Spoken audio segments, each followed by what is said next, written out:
Break के बाद एक बार फिर आपका स्वागत है। सर, अभी कुछ दिन पहले बिहार में अरविंद केजरीवाल पहुंचे थे नीतीश कुमार की एक बड़े प्रोग्राम में शामिल होने के लिए। आपको क्या लगता है इसका कितना असर जनता में पड़ेगा? देखिए, अरविंद केजरीवाल तो कहते हैं कि मैं भ्रष्टाचार के ख़िलाफ़ हैं, लेकिन उनको पता है कि नीतीश कुमार के साथ कौन कौन लोग हैं। कांग्रेस के ख़िलाफ़ प्रचार किए वह उनके एलाइज़ हैं, लालू के ख़िलाफ़ बोलते रहे वो उनके एलाइज़ हैं और बड़े पक्के एलाइज़ हैं।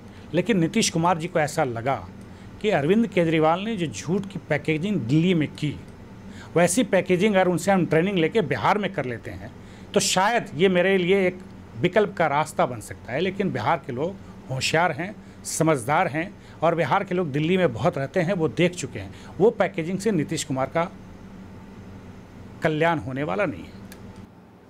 काफ़ी समय तक आप नीतीश कुमार जी के साथ थे, तो क्या इस बार के चुनाव में आप उनकी पोल खोलेंगे जनता के बीच? देखिए, जो सच्चाई है वो अगर जनता के बीच कही जाती है तो लोग उसको एक्सेप्ट करता है। नीतीश कुमार के कारनामे ऐसे हैं और उनकी राजनीतिक कैरियर ऐसी है कि वो जिस कंधे पे सवार होते हैं उस कंधे को वो तोड़ देते हैं। और नीतीश कुमार जो अपने लोगों के साथ इंसाफ नहीं कर सकते, वो जनता के साथ क्या इंसाफ करेंगे। इसलिए ऐसी बहुत सारी बातें हैं। डेफिनेटली मेरी अपनी ज़ुबान में जितनी ताकत है वो लोगों तक उसको पहुंचाने का काम करूँगा। तो आपको क्या लगता है कि नीतीश कुमार के कथनी और करनी में फ़र्क है? क्योंकि काफ़ी समय तक वो लगातार कहते रहे लालू प्रसाद यादव का जो राज है जंगल राज है, और बाद में उन्हीं के साथ जाकर मिल गए।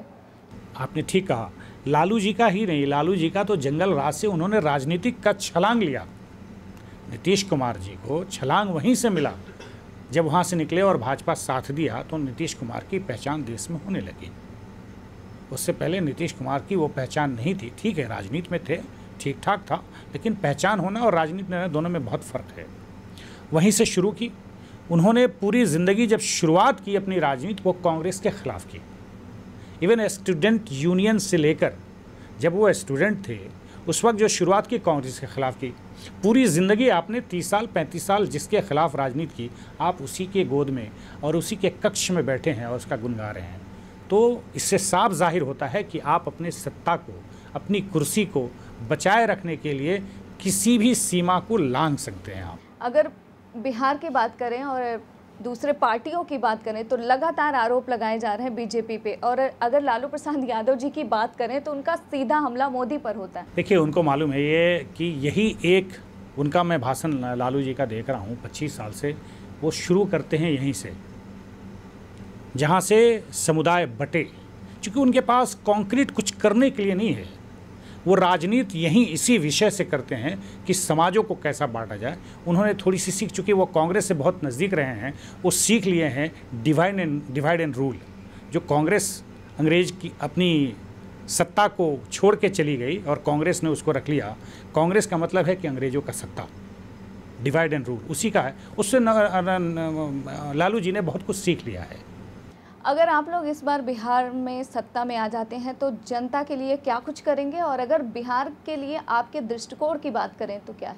देखिए, बिहार में इस वक्त ज़रूरत इस बात की है कि स्टूडेंट्स जो वहाँ 10वीं क्लास पढ़ लेते हैं या उससे नीचे जो स्कूल्स हैं उसमें सिस्टम को ठीक करने की सख्त ज़रूरत है। प्रायोरिटी है, चूँकि उस बच्चे की भविष्य है। दूसरा, 10th के बाद जो हायर एजुकेशन है उसके लिए वहाँ कॉलेजेस का सिस्टम ठीक हो, नई यूनिवर्सिटीज़ बने, नए सिस्टम लाई जाए और वहाँ उद्योग लगना लाजमी है, ज़रूरी है। तभी लोगों को वहाँ रोज़गार मिलेगा।